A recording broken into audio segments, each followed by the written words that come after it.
பன்னி மட்டும் இல்ல, அங்க உள்ள இருக்கிற அந்த பறவைகள், அப்புறம் இந்த என்ன சொல்லுவாங்க, இந்த எறும்பு தின்னி இருக்குல்ல அது, குரங்கு, சின்ன சின்ன விலங்குகள் எல்லாத்தையுமே கடத்த ஆரம்பிப்பாங்க. இந்த காட்டு பூனை இது எல்லாத்தையுமே சுட்டுக் கொள்ள ஆரம்பிப்பாங்க. சைனா மாதிரி நாடுகளுக்கு இதெல்லாம் நாடு கடத்த ஆரம்பிப்பாங்க. இதெல்லாம் நம்மளால தடுக்க முடியாத நிலைமை வந்துரும். இதே மாதிரி போயிட்டு இருந்ததுன்னா அப்புறம் நீங்க நினைச்சு பாரு, ஃபாரஸ்டே இல்லாம ஆயிடும். இப்போ கேரளால வந்து பாத்தீங்கன்னா அங்க காட்டுக்குள்ள பேர்கன் அப்படின்னு சொல்லிட்டு ஒரு இலை இருக்குன்னு சொல்றாங்க. பேர்கன் அது எப்படின்னா ஒரு பெரிய இலை. அந்த இலை வந்து பாத்தீங்கன்னா நல்ல பெருசாவே இருக்குங்க. பெரிய பெரிய இலை. அது வந்து காடு பூரா விழுந்து கிடக்குது.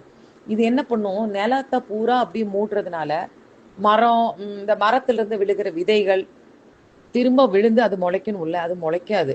அதே மாதிரி பறவைகள்லாம் சாப்பிட்டுட்டு அந்த இது போடுது இல்ல, சாப்பிட்டுட்டு போடுறதுல தானே அந்த ஃபாரஸ்ட்ல சுழற்சி வருது. அஹ் அஹ் மரம் எப்படி பின்ன வளரும் அது காட்டுக்குள்ள?